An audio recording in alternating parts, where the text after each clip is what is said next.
Bienvenidos a todos a nuestro webinar de esta mañana. Les doy la bienvenida a todos los que nos acompañan desde Latinoamérica y pues los animo a que participen. Tienen del lado derecho un panel para preguntas y respuestas, mismas que yo le estaré haciendo llegar al doctor al final de la presentación. Voy a empezar presentando a nuestro expositor del día de hoy, es el doctor Ahmed Bentajjar. Él es especialista en análisis clínicos, o sea, como decimos aquí, un patólogo, con más de 30 años de experiencia en el campo de la hematología y medicina laboratorial. El doctor Bentajjar es el Senior Manager en el manejo de los productos de hematología y está ubicado en la casa matriz de Beckman Coulter en Miami, en los Estados Unidos. El doctor Bentajjar recibió su maestría y doctorado en la Universidad Etat de Liège en Bélgica y su maestría en el manejo de la salud en el Instituto Europeo de la Salud y Bienestar Social en Madrid, España. Como miembro de la Sociedad Española de Hematología y Hemostasia y la Asociación Española de Biopatología Médica, AEBM, el doctor Bentajjar ha ganado reconocimiento internacional como líder respetado y facilitador de seminarios, congresos, talleres dentro de la industria de la hematología. Damos la bienvenida de su parte y de mi parte, Dolores Ángeles, gerente de marketing para México, Puerto Rico y el Caribe. Y antes de iniciar este webinar, vamos a poner una pequeña pregunta para que conozcamos quién nos visita, si son clientes de Beckman Coulter, si tienen alguna otra marca o si son asociados de Beckman Coulter. Les pido entonces que nos ayuden a contestar esta pequeña encuesta y cedo la palabra al doctor Ahmed Bentajjar. Muchas gracias a todos.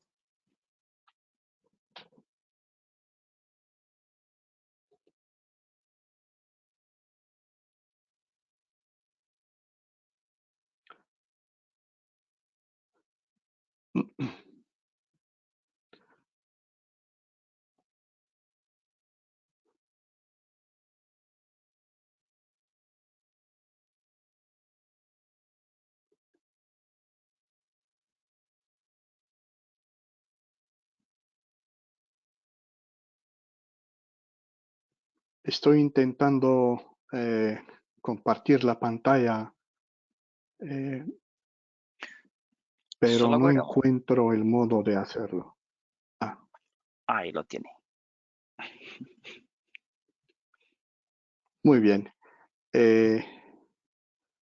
Muy buenas tardes, damas y caballeros. Imagino que están viendo la pantalla de la presentación. No sé si es así. Por favor, no. confirmar. Aún no. Pues lo que se ve es el vídeo con mi imagen, pero no sé exactamente dónde hay que pulsar para compartir la presentación con todos los que atienden esta reunión.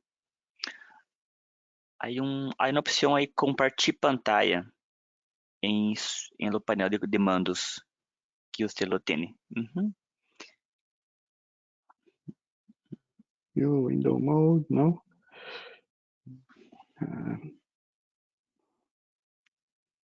Audio, chat, webinar.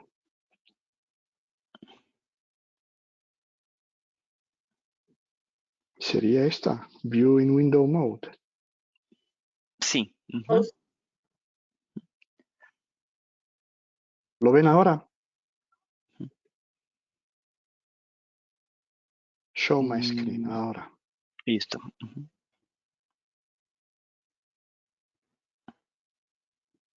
Ahora sí.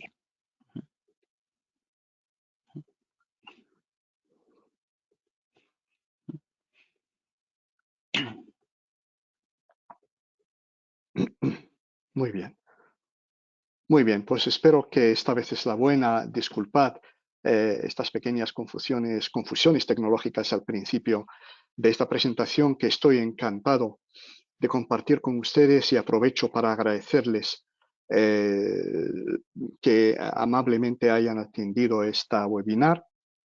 Entonces, en la agenda de hoy, lo que vamos a tratar de llevar a cabo es primero un breve viaje por la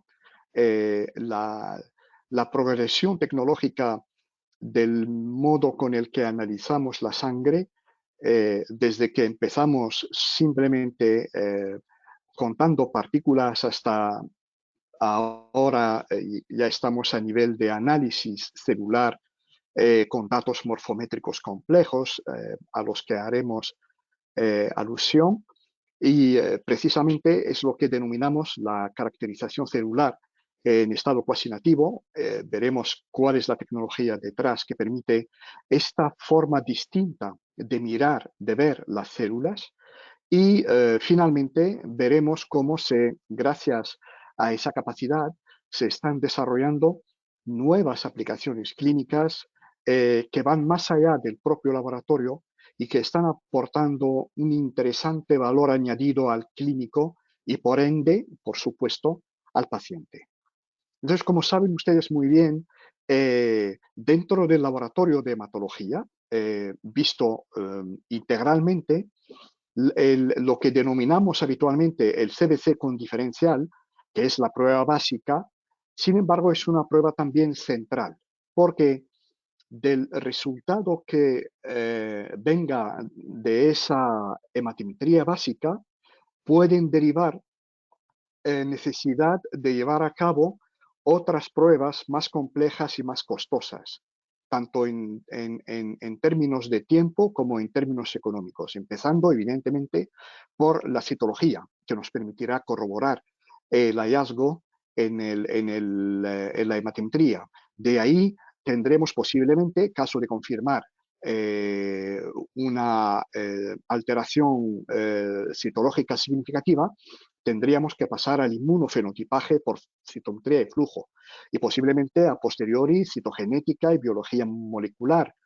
Como pueden ver, el requisito de parte de los patólogos en cuanto a la calidad de esa hematimetría básica es muy alto. Y eso se entiende perfectamente debido, como acabamos de comentar, a las pruebas que derivan de ese resultado y también debido al hecho de que cuando un patólogo valida un resultado, realmente está validando el proceso completo, incluyendo la fase preanalítica, aunque se escape de nuestro control de alguna manera, pero estamos confirmando cuando validamos de que la fase preanalítica también es adecuada, la fase analítica evidentemente, y también la fase post-analítica, que esto es relativamente nuevo en hematología y lo abordaremos a posteriori, o sea, como decimos aquí en Estados Unidos, from vein to brain, estamos validando todo. Y este interés por la calidad del análisis de la sangre ha sido de alguna manera ilustrado en una cueva de Altamira, en el norte de España, en la ciudad de Santander, donde se ha visto en esa gruta de Altamira un auriñacense de la época prehistórica observando una hemorragia de un animal, posiblemente un mamut, y posiblemente en ese momento el ser humano empezó a entender la importancia de ese líquido rojo que circula por nuestras venas y arterias. Y esto ha sido descrito por el profesor Luis Hernández Nieto, profesor de hematología en las Islas Canarias, en España, en su fascículo llamado La sangre y sus enfermedades en el Quijote, donde este autor ha querido de alguna manera investigar el estado de la salud hematológica de los personajes de don Manuel de Cervantes en su libro a través de la descripción de esos personajes. Por ejemplo, cuando se habla de la blanca Dulcinea, posiblemente, según el autor, es porque esa dama sufría un déficit de hierro significativo. De ahí la palidez de la piel y el hecho de que haya sido escrita como la blanca Dulcinea. Aquí en Estados Unidos tenemos algo similar con Snow White, que también es otro personaje de dibujos animados y donde también blanca como la nieve, Snow White, pues posiblemente también porque sufría un severo déficit de hierro.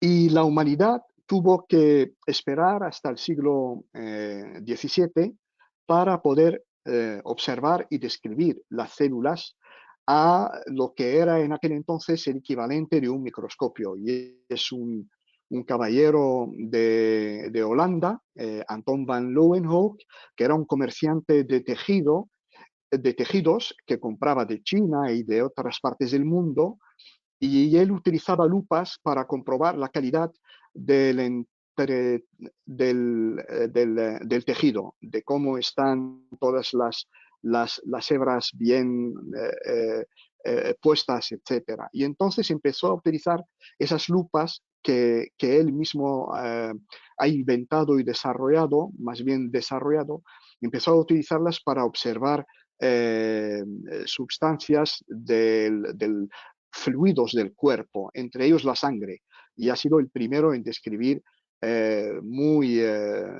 como hicimos en España, muy por encima, algunas células sanguíneas. Más tarde, ya en el siglo XIX, se descubrieron las plaquetas, también se empezó a contar las plaquetas al microscopio, y finalmente otro importante paso evolutivo ha sido la introducción de los colorantes, de las anilinas, que permitían diferenciar distintas poblaciones leucocitarias.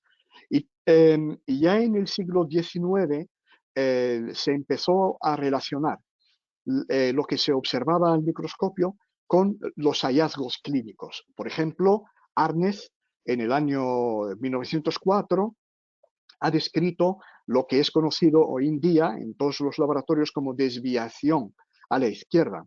Y es que Arnez lo que hacía es decir que había elementos de la serie mieloide que son más inmaduros que el neutrófilo maduro normalmente segmentado. De ahí que se hable hoy en día de desviación a la izquierda, es decir, que aparecían células que estaban a la izquierda del neutrófilo, la banda, el metamirocito, mirocito, promirocito y si acaso también el mieloblasto.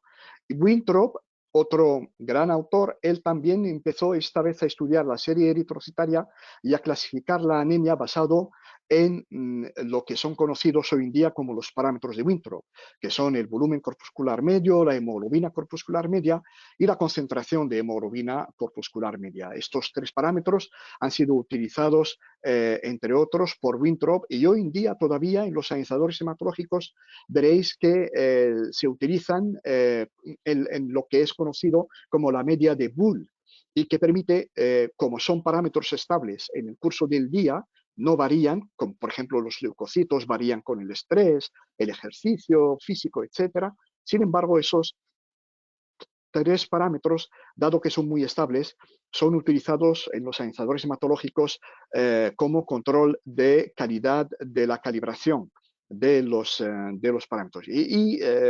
También ya en el siglo XX, en 1976, Bennett y otros, digamos, popes de la hematología, que constituyeron el grupo franco-americano British, el grupo FAB, clasificaron las leucemias en función de la morfología celular. Entonces, hasta ahora, todo lo que hemos descrito está relacionado con la morfología, la observación y la descripción de las células. Sin embargo, era necesario también, no bastaba con observar las células, pero también era necesario cuantificarlas de la manera más fiable y exacta. Y de esta manera, en el año 1956, la Marina de los Estados Unidos solicitó de dos jóvenes ingenieros norteamericanos que vivían en Chicago y que habían desarrollado un sistema para cuantificar partículas, que ese sistema estaba utilizado en la industria por ejemplo, para fabricar distintos lotes de la Coca-Cola, para que tuviesen la misma calidad del sabor, que se utilizaban también las micropartículas en las películas de aparatos de Kodak, por ejemplo. Entonces utilizaban ese sistema para cuantificar las partículas, y la Marina de los Estados Unidos les pidió a los señores Joseph y Wallace Coulter que adaptasen ese analizador de partículas que cuantificaba partículas para que fuese capaz de cuantificar hematíes y leucocitos. Y de esta manera adaptaron ese sistema y desarrollaron lo que hoy en día tenemos aquí en la central de Miami, en el museo de Beckman Coulter. Pues tenemos este Coulter modelo A. Y esa capacidad de cuantificar partículas utilizaba y sigue utilizando además lo que es conocido como el principio Coulter, o que otros sistemas de otras compañías de diagnóstico denominan impedancia. Entonces se trata de una suspensión de partículas que van pasando a través de una apertura donde se ha establecido una diferencia de potencial, y cada vez que una partícula atraviesa la apertura genera un impulso. Ese impulso, cada impulso corresponde a una partícula, de ahí el conteo, y la amplitud del impulso es proporcional al tamaño, al volumen de la partícula. Entonces, eso nos ayudó enormemente, sobre todo a gente como yo, a gente de mi generación. Nos permitió prescindir de las dolorosas cámaras de Thomá y de Neubauer que utilizábamos para cuantificar los leucocitos y las plaquetas. Yo he vivido esa época, y posiblemente algunos de ustedes también, y la verdad es que estuve muy agradecido de disponer de un sistema que hiciese ese conteo, incluso de modo muchísimo más fiable y exacto que mis ojos. Entonces, con ese principio Coulter se desarrollaron sistemas analizadores hematológicos que eran capaces de proveer al patólogo, al laboratorio y, por ende, al clínico, con una hematometría bastante interesante, con 18 parámetros. Pero claro, como pueden observar aquí, y voy a activar el puntero para que puedan seguir mejor lo que les quiero explicar. Como pueden observar aquí, lo que es el diferencial leucocitario se limitaba simplemente a 3 subpoblaciones, lo que hacía que muy frecuentemente el usuario tenía que ir al microscopio para corroborar. Por ejemplo, esa linfocitosis, ese paciente con más de 5.000 linfocitos, o esa monocitosis, o esa granulocitosis, porque en aquel entonces no éramos capaces de diferenciar entre los neutrófilos, eosinófilos y basófilos. Por ello, las compañías de diagnóstico y, por supuesto, Beckman Coulter, desarrollaron una tecnología que permite automatizar, por un lado, el diferencial de 5 poblaciones, y sobre todo superar otro de los desafíos que teníamos cuando íbamos al microscopio, y que era inherente a las pocas células que utilizamos para generar el diferencial. Por ejemplo, en este caso, si este paciente tuviese realmente 8 bandas o callados en la sangre periférica, si intentásemos contar esas bandas sobre un total de 100 leucocitos, el 95% del margen de confianza está entre 3,5 y 15,2%. O sea, que si alguien en el laboratorio, independientemente de su pericia, cuantificase un 4% de bandas, eso sería correcto. Y si otro cuantificase 14% de bandas, también sería estadísticamente correcto. No obstante, como pueden imaginar, las acciones clínicas pueden ser muy distintas. Por parte del pediatra, por ejemplo, si está valorando el riesgo de una infección abdominal en un niño, pues tomaría decisiones distintas si le decimos que son 14% de bandas o si le decimos que es un 4%. Y así es como se integró la tecnología VCS dentro de los analizadores hematológicos para poder proveer con mucha mayor precisión y fiabilidad ese diferencial leucocitario. ¿Y por qué digo precisión? Porque, como pueden apreciar aquí, para llevar a cabo el diferencial leucocitario se analizan más de 8.000 eventos que cuando comparamos con los 100 eventos que nosotros observamos al microscopio, pueden imaginar fácilmente la muy superior precisión que genera el sistema. Y cada célula está lanzada individualmente, como observamos aquí, por el volumen, la conductividad, que es un sondeo electromagnético de alta frecuencia que permite valorar la laxitud de la cromatina, la relación nucleocitoplasma, etcétera, y también la dispersión de luz láser, que evidentemente variará en función de la mayor o menor granularidad citoplasmática por un lado, y variará en función incluso de si el núcleo es redondo, segmentado, si es hipersegmentado, hiposegmentado, etcétera. De este modo, ya en aquel entonces éramos capaces de proveer el laboratorio con una fórmula con 5 subpoblaciones y un diagrama de dispersión que permitía clasificar las subpoblaciones leucocitarias separadas por umbrales, como pueden observar aquí.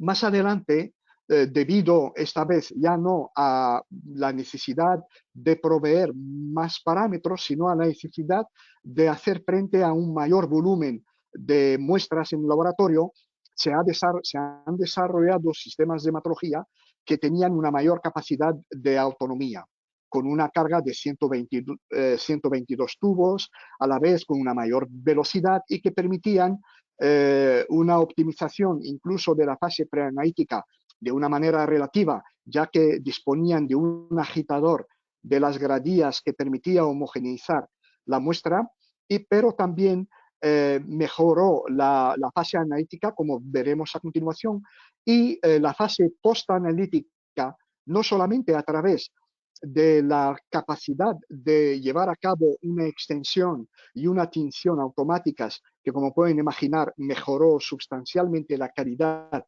de las extensiones, la capa fina y de la capacidad de la tinción, sino que también, como decíamos, a nivel de la diferenciación leucocitaria, permitía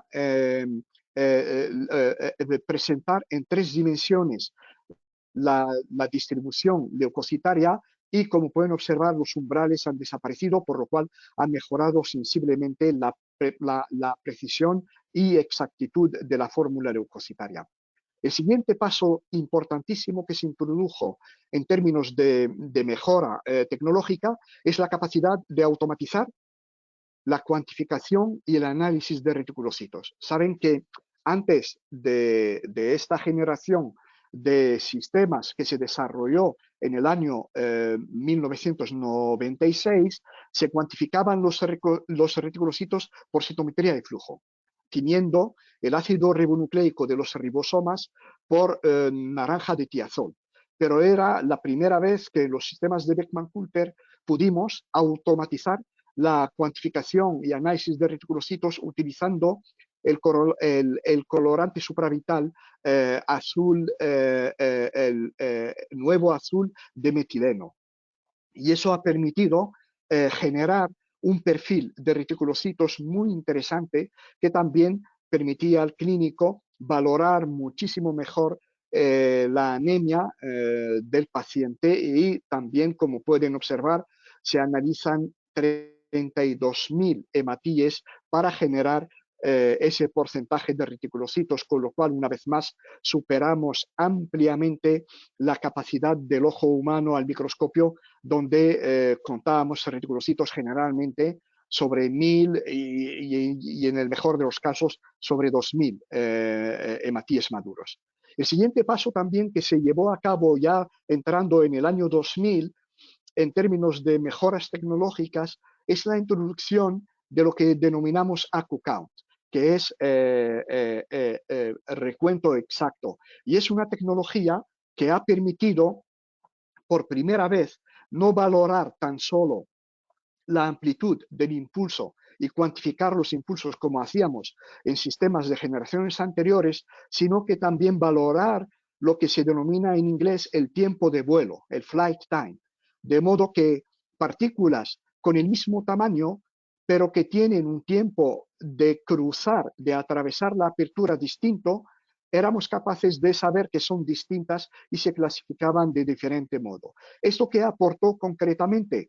Mejoró de un modo espectacular lo que es la linearidad en el recuento de plaquetas y de leucocitos, que pasó a 400.000 leucocitos y a 3 millones de plaquetas, por un lado, y también permitió cuantificar esta vez ya no los reticulocitos, sino que también, si los hubiere, los eritroblastos en sangre periférica, permitiendo además otro beneficio para el laboratorio, que es la corrección automática del recuento de leucocitos en presencia de eritroblastos en sangre periférica. Otro beneficio colateral al mejorar la calidad y la exactitud del recuento de plaquetas era una aplicación en la valoración de la maduración pulmonar fetal que pudiese sustituir el método clásico del ratio de lecitina-esfingomielina, y es cuantificando en el líquido amniótico los cuerpos lamelares que son contados en el analizador hematológico como plaquetas. Y de esa manera, cuanto más alto era el recuento de cuerpos lamelares, mejor madurez pulmonar fetal, y eso ayudaba mucho a los ginecólogos y obstetras llevar a cabo, si fuera necesario, la cesárea, sabiendo que el feto era viable. También otra novedad que se introdujo en aquel entonces ha sido ya no solamente cuantificar los neutrófilos, eosinófilos, basófilos, linfocitos y monocitos, sino que también ha permitido analizar las subpoblaciones y generar datos relativos, por ejemplo, al volumen medio. Aquí observamos la población de neutrófilos y observamos cómo el sistema era capaz de proveer otro dato numérico correspondiente, en este caso, al volumen medio de esta población de neutrófilos, pero también al grado de homogeneidad o, si quieren ustedes, al grado de heterogeneidad, que es la desviación estándar, que es el equivalente de lo que nosotros conocemos mucho mejor en la serie eritrocitaria, que es el ancho de distribución de eritrocitos. Y eso aplica no solamente a los neutrófilos, sino también a los linfocitos, monocitos, etc.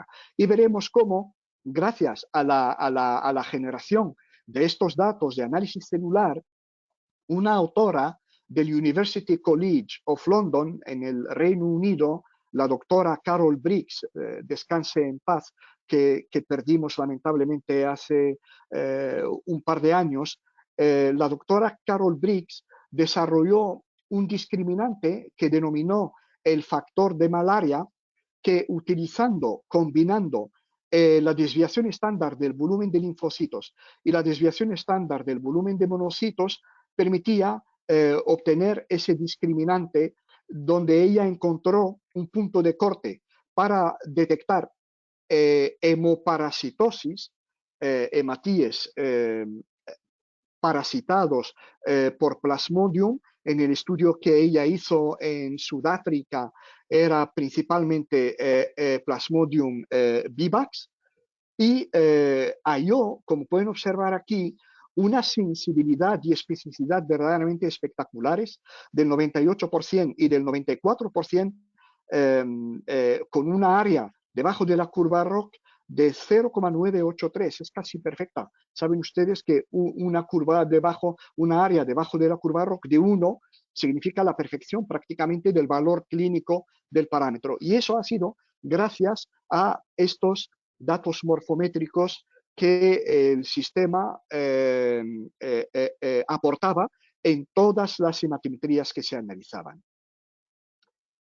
Y finalmente, en cuanto a la fase postanalítica, otra cosa que se introdujo por primera vez en un analizador hematológico es un sistema experto de reglas de decisión y de validación.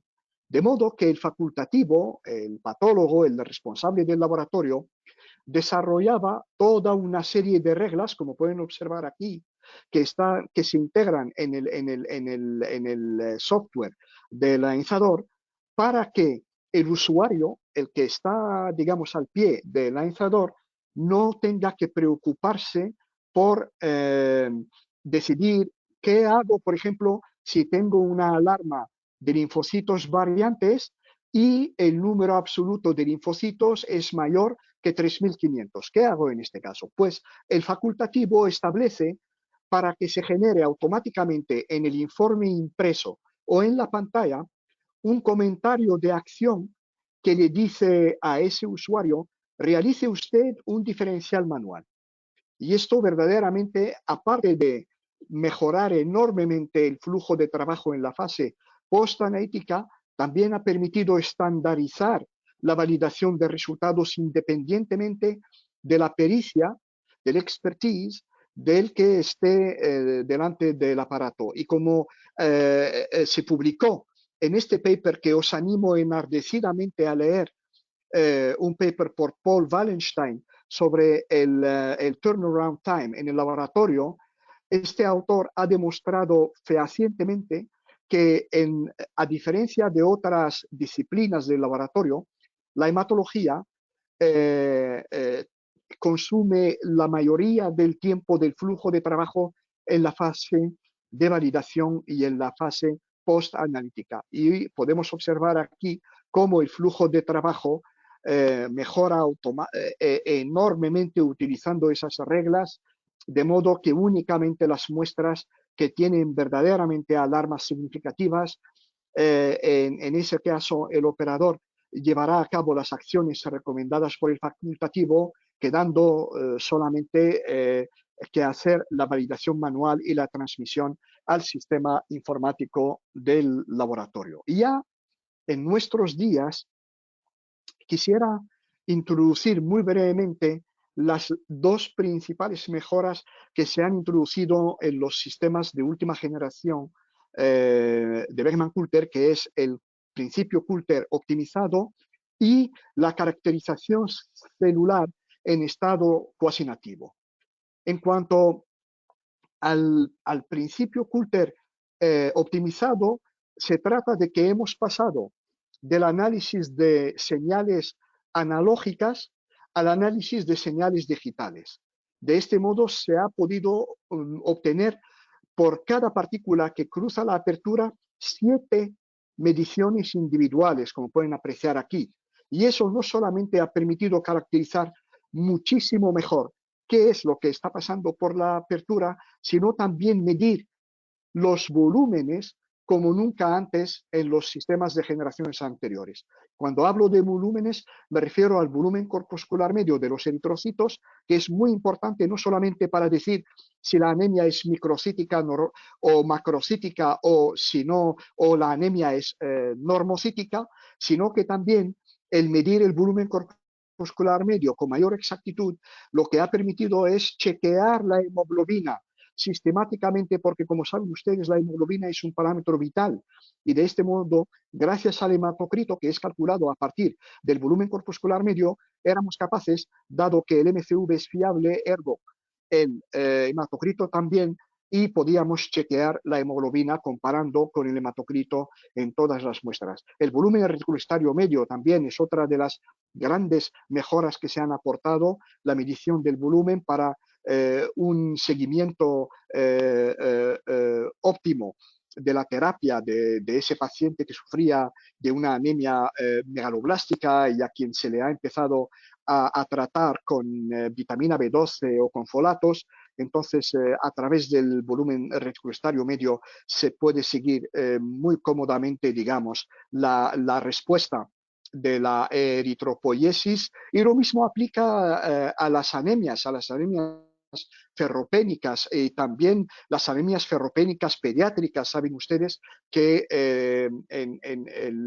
como me comentaron el otro día en un país de Latinoamérica, lamentablemente la anemia ferropénica en niños es muy frecuente. Entonces aquí también el volumen reticulocytario medio es una aportación con un alto valor al clínico para que haga un seguimiento eficaz del tratamiento. Y finalmente, y no menos importante, el volumen plaquetar medio, que también permite detectar, por ejemplo, la presencia de plaquetas inmaduras en sangre periférica cuando la trombopoiesis es estimulada por la trombopoietina en casos de trombocitopenia.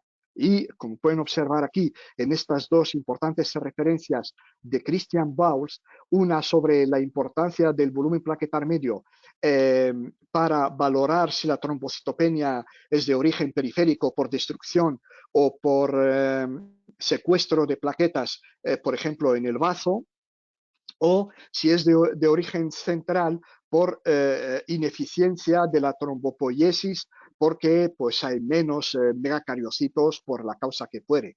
Pero también este autor ha descrito, y esto también les animo a leer este artículo si tienen la oportunidad, donde propone la utilidad de la masa plaquetar que utiliza el volumen plaquetar medio y el recuento de plaquetas para valorar en pacientes que sufren mielodisplasia si pertenecen al grupo de riesgo bajo, riesgo moderado o riesgo elevado. Y de esta manera llegamos también a la caracterización de las células en estado cuasi nativo. Entonces ahora ya en los sistemas de última generación lo que se utiliza en vez de 3 análisis como vimos en generaciones anteriores que eran volumen, conductividad y dispersión de luz láser, esta vez se utilizan 7 análisis simultáneos utilizando 7 datos tecnológicos que es el volumen digital, la conductividad digital y 5 ángulos de dispersión de luz láser, de modo que por cada célula que pasa por la célula de flujo, sea leucocito, eritroblasto o reticulocito, se obtienen 29 parámetros morfométricos y aquí un poco más en detalle se describe qué es lo que aporta cada una de estas subpoblaciones. Si acaso no vamos a entrar en detalle, pero si ustedes tienen alguna pregunta a posteriori estaría encantado de comentarla con ustedes. Eso era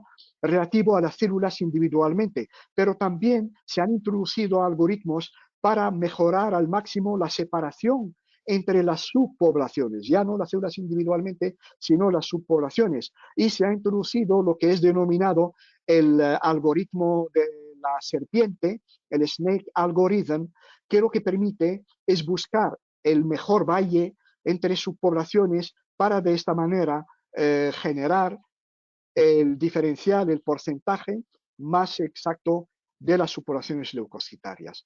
Todo esto ha permitido que fuésemos capaces de desarrollar una de las mayores aportaciones, diría yo, de un analizador hematológico en cuanto a al manejo de la sepsis.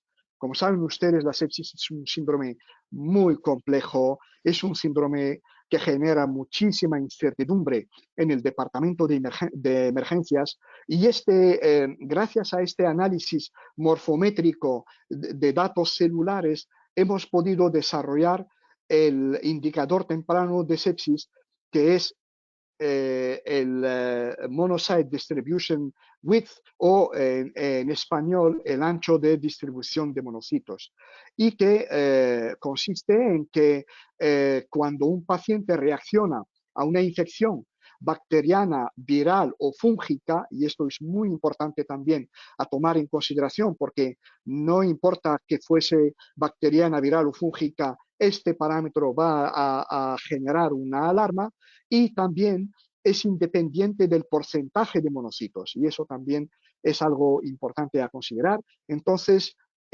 cuando el organismo responde a esa infección, hay una variabilidad morfológica y funcional de los monocitos debido a la activación de los monocitos y eso resulta en un aumento del MDW y eso es lo que permite al clínico, al médico en el departamento de emergencias detectar que ese paciente está en riesgo de desarrollar sepsis o ya ha desarrollado sepsis.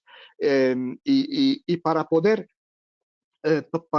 generar ese análisis del grado de anisocitosis, si me permiten la expresión, de la población monocítica, se ha mejorado extraordinariamente el algoritmo de análisis en los sistemas de última generación, multiplicando literalmente por 2 el número de canales de análisis para incluir absolutamente todos los monocitos y reflejar de la manera más fiable ese grado de heterogeneidad. Y así, como les acabo de comentar, se han integrado este parámetro en los analizadores hematológicos en aquellos hospitales donde el usuario manifieste un interés por utilizar ese parámetro. También se ha incluido evidentemente en el control de calidad para ser compliant. Disculpen, no recuerdo ahora mismo la palabra en español, ser compliant con los requisitos de las ISO, la ISO 9001-2008 o la ISO 15189, y aparece impreso el parámetro, aquí lo ven, el MDW, y también evidentemente aparecen en ese sistema experto de reglas de validación que ya hemos comentado anteriormente, de modo que la manera de atender un paciente que llega al departamento de emergencia puede optimizarse de un modo significativo, porque esta vez nada más llevar a cabo la prueba básica, esa hematimetría de la que hablábamos al principio de la presentación, ya el clínico va a disponer de ese parámetro, de ese indicador temprano de sepsis, y si fuese anormal, llamaría la atención y ya el clínico prestaría una mayor atención a ese paciente y añadiría esa información a los otros parámetros que utilizase en su departamento de emergencia junto con los síntomas clínicos del paciente.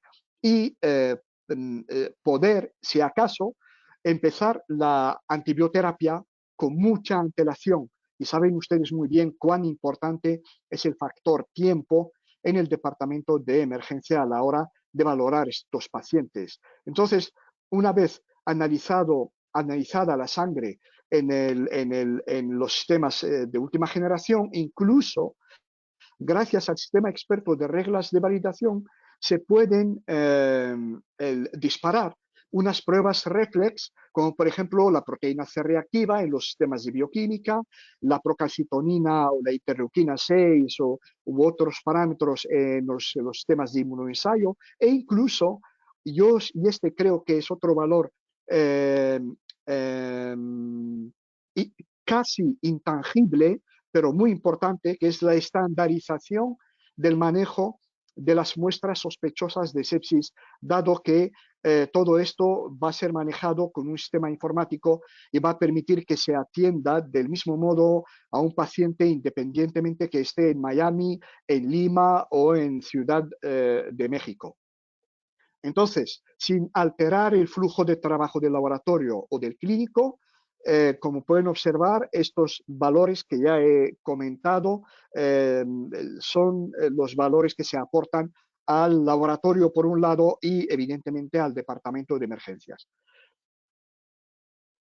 Y ya en 2019, el Departamento de Defensa de Estados Unidos ha brindado un premio, el premio BARDA, a Beckman Coulter, un premio importante de casi 8 millones de dólares, porque hemos empezado en colaboración con unos investigadores de una empresa que se llama Dacena, a introducir, además del ancho de distribución de monocitos, a introducir inteligencia artificial y machine learning algorithm para mejorar de modo extraordinario el valor predictivo negativo y el valor predictivo positivo, o al revés, de la capacidad de manejo de la sepsis en los departamentos de emergencia. Y no siendo poco, un año más tarde, el mismo Departamento de Defensa de Estados Unidos nos brindó otro premio, esta vez para valorar el síndrome inflamatorio multisistema o multisistémico en niños, porque como saben, lamentablemente los niños infectados por el SARS-CoV-2 o que han sufrido la enfermedad del COVID-19, algunos de ellos, y esto es un riesgo vital, han desarrollado este síndrome inflamatorio multisistémico y entonces se está ahora mismo investigando, gracias a este premio, la aportación del MDW, del ancho de distribución de monocitos, para detectar estos niños en riesgo y comenzar su terapia lo antes posible. Y finalmente, ya no solamente en los propios analizadores, sino que también la otra evolución atiende a la gran disponibilidad de los smartphones, los iPads, las tablets, que todos hoy en día utilizamos, de modo que el Beckman Coulter ha sponsorizado, en colaboración con el doctor Daniel Nichita, que es un médico norteamericano de Nueva York, y que ha desarrollado esta aplicación sobre la sepsis, que posiblemente muchos de ustedes ya lo saben, pero que está disponible libremente en Internet y que ustedes pueden descargar en su smartphone y utilizar. Es verdaderamente muy potente y muy interesante, y les va a ayudar muchísimo a valorar mejor o a entender mejor los pasos a llevar a cabo con pacientes en riesgo de sufrir sepsis. Y ya para casi terminar, decirles que ya empiezan a haber artículos publicados en la literatura científica. Aquí les muestro esta referencia de este artículo muy interesante, donde el autor ha investigado la aportación del ancho de distribución de monocitos para la valoración de pacientes que han sufrido la infección viral por el SARS-CoV-2. Y como pueden ver, lean el artículo porque lamentablemente el tiempo se nos está yendo. Es muy interesante y merece la pena ver que hay mucho potencial por delante. Hemos hablado hasta ahora de la calidad y muy rápidamente, para concluir, la cantidad, porque también, como saben ustedes, la tendencia en todo el mundo, fíjense, en el año 1980 habían muchos laboratorios, cada uno de ellos analizando pocas muestras, pero ha habido una tendencia dramática de consolidación de laboratorios y de análisis de un número de muestras extraordinario.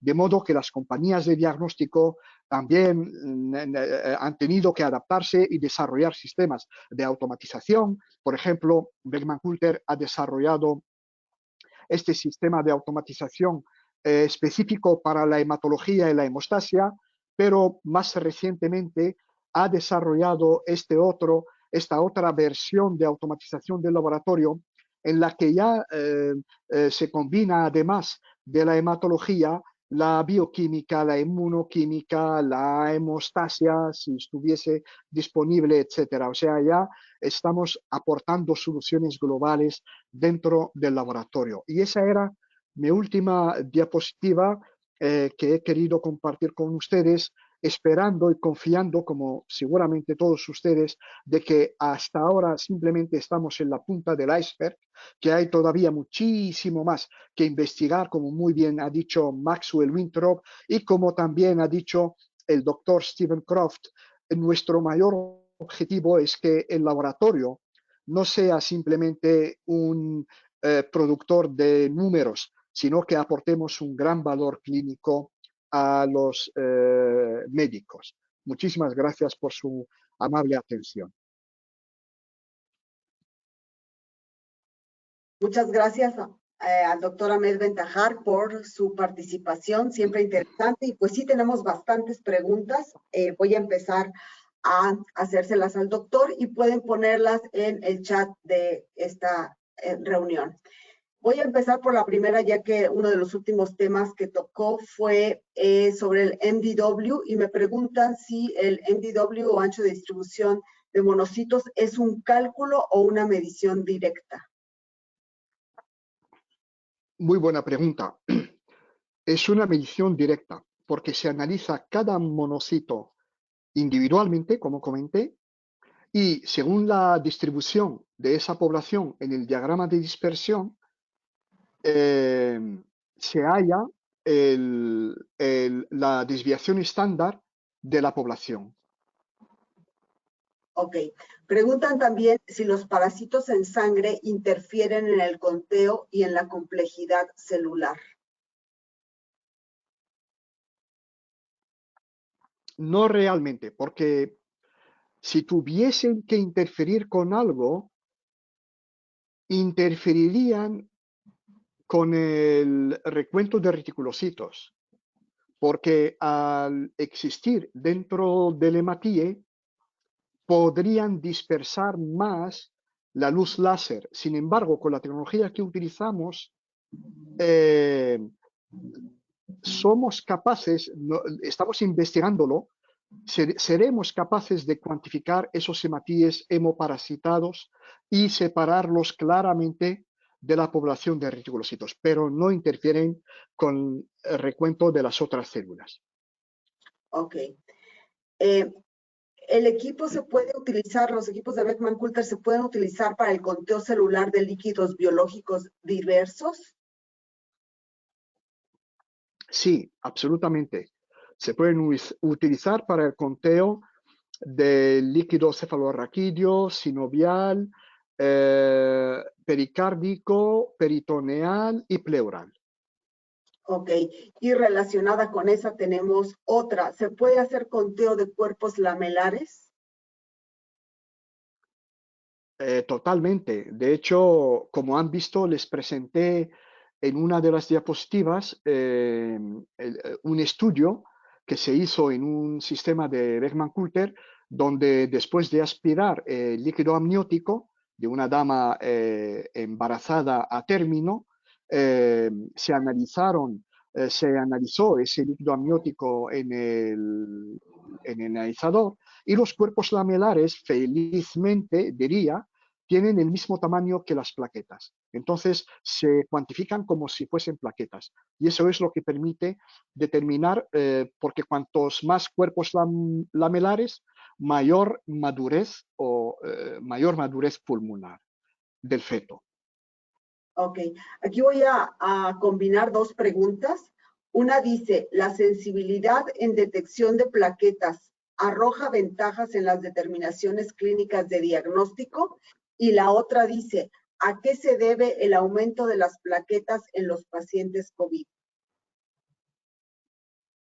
Una habla de la sensibilidad de las plaquetas y sus ventajas, y otra del aumento de las plaquetas en los pacientes COVID. Empezaré por la segunda parte y luego responderé a la primera parte. En la segunda parte, lo que yo he leído hasta ahora, publicado en la literatura científica, y es que lo que puede estar pasando, igual la persona que amablemente preguntó esto leyó algún artículo que yo desconozca, puede ser. Pero yo lo que he visto es que al revés, hay una disminución de las plaquetas, porque una de los efectos colaterales de esta infección viral es que puede producir agregación plaquetar. De hecho, como saben ustedes, algunas personas que han recibido la vacuna contra el COVID-19 han desarrollado una trombosis venosa por formación de trombos. Entonces, esto sería algo, yo personalmente me preocuparé de revisar de nuevo la literatura científica, si no ahora mismo no tengo una respuesta de por qué podría haber un aumento del recuento de plaquetas. Eso por un lado. Y en cuanto a la sensibilidad, si nos estamos refiriendo a que cuán exacto es el recuento de plaquetas en trombocitopenias severas, por ejemplo, por debajo de 50.000 plaquetas o sí, hay estudios, hay publicaciones comparando el recuento de plaquetas por los sistemas de última generación de Beckman-Coulter con el marcador monoclonal de referencia que recomienda la ICSH, que es el marcador monoclonal CD41-CD61. Y demuestra el estudio una muy buena correlación en recuentos de plaquetas por debajo de 50.000, incluso por debajo de 20.000, que ya son puntos, digamos, ya se considera una trombocitopenia crítica, por debajo de 20.000, como saben ustedes. Ok. Cuando hay eritroblastos, ¿esto interfiere en el conteo de linfocitos? En absoluto, porque recuerden que cuando me refería a los eritroblastos, he comentado que uno de los beneficios que ha aportado la cuantificación automática de eritroblastos es la corrección automática del recuento de leucocitos. El sistema aplica un algoritmo que permite diferenciar lo que es eritroblasto, sobre todo si es un eritroblasto policromatófilo o un eritroblasto ortocromático, diferenciarlo de la población de núcleos de linfocitos y núcleos más grandes, como son los de monocitos, eosinófilos, basófilos, y evidentemente los más grandes, como son los núcleos de neutrófilos. Pero yo hasta ahora lo que he visto puede pasar, nada es perfecto en esta vida, pero en general no hay confusión de eritroblastos con linfocitos. Ok, regresando un poco a lo que comentaba en relación con las plaquetas. Aquí tenemos otra pregunta. El equipo los equipos de Beckman Coulter hacen conteo de plaquetas por fluorescencia. No, lo que utilizamos es el principio Coulter optimizado, y es una buena pregunta porque se ven artículos donde se describen algunos métodos que utilizan la fluorescencia para cuantificar plaquetas. Nosotros, para cuantificar y para medir el volumen, aplicamos lo que he descrito como principio Coulter optimizado, que lo que ha permitido es una gran exactitud del recuento de plaquetas en trombocitopenias severas y además una medición del volumen plaquetar medio extraordinariamente exacta, lo que ha permitido precisamente ayudar al clínico a tener una idea del origen de la trombocitopenia, si es periférica por destrucción o secuestro, o si es central por ineficiencia de la trombopoiesis. Ok. ¿Cómo ocurre la corrección de blancos contra los eritrocitos y cómo se fundamenta? ¿Contra los eritrocitos o contra los eritroblastos? Aquí dice eritrocitos, pero probablemente se refiera a eritroblastos. Sí, porque para el conteo de leucocitos se lisan los hematíes maduros, por lo cual no hay riesgo de interferencia ahí. Lo que el sistema aplica, el sistema utiliza lo que denominamos, y no les quiero aburrir con mucho detalle tecnológico, pero el sistema utiliza lo que denominamos la fusión de datos. Es decir, el sistema analiza toda la información que viene de la célula de flujo, donde también se detectan los eritroblastos cuando los estamos cuantificando, porque se cuantifican los eritroblastos en la célula de flujo aplicando sobre cada uno de ellos los 7 parámetros tecnológicos que hemos comentado, y tienen una distribución completamente distinta del resto de leucocitos.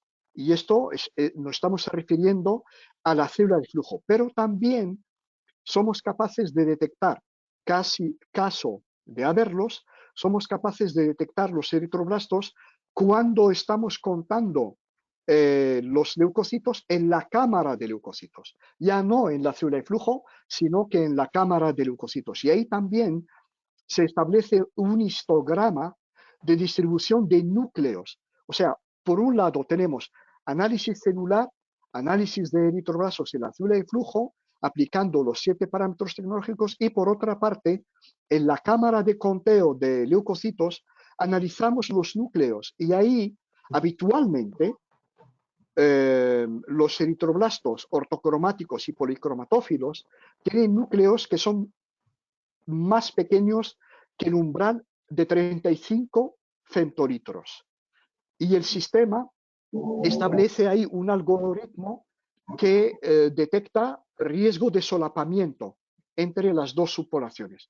De ser así, aplica ese algoritmo que corrige por extrapolación ambas subpoblaciones, de modo que cuantifica únicamente los núcleos de linfocitos por un lado y por otro lado separa los núcleos de eritroblastos.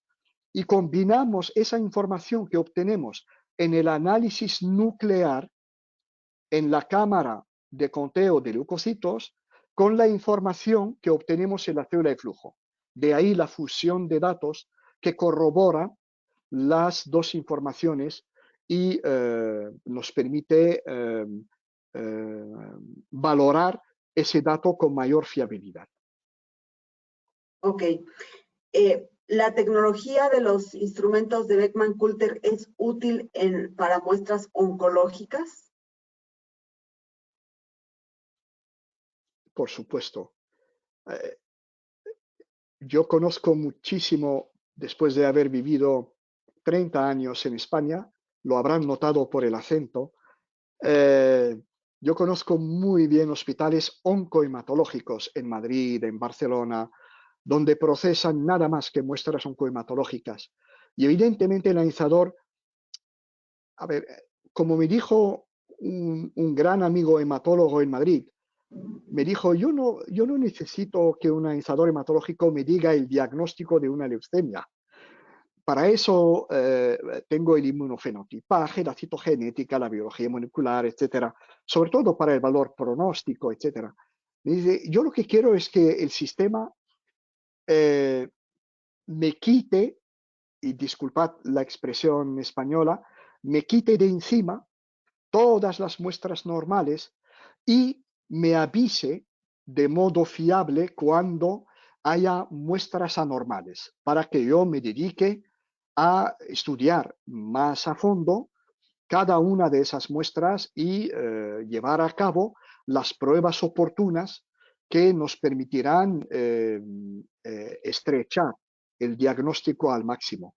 Pero sí, les puedo asegurar con toda fiabilidad que se utiliza con confianza en hospitales oncohematológicos. Ok. Aquí tenemos una pregunta interesante. En indicadores de sepsis, ¿cómo podemos interpretar la gráfica de monocitos?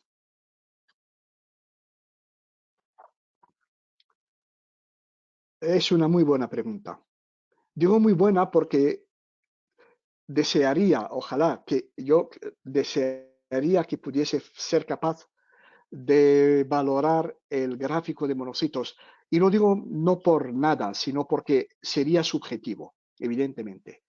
Cada vez que estamos valorando una distribución o un histograma, pues la subjetividad, y posiblemente yo diría una cosa y otro experto diría otra cosa. Entonces, por eso se genera un número. De ahí la importancia que tengamos un número, porque objetivamos esa distribución, esa heterogeneidad. Ya no es solamente observar, parece que la población está más extendida o no, sino que al obtener un dato numérico, eso nos permite objetivar y permite sobre todo al clínico basarse en un dato numérico y añadir ese dato a su valoración clínica del paciente, además de los otros parámetros que esté utilizando. Ok. Dice, algunas veces se observan normoblastos en la lámina, pero no se corrigen en el recuento total de blancos. ¿Esto a qué se debe?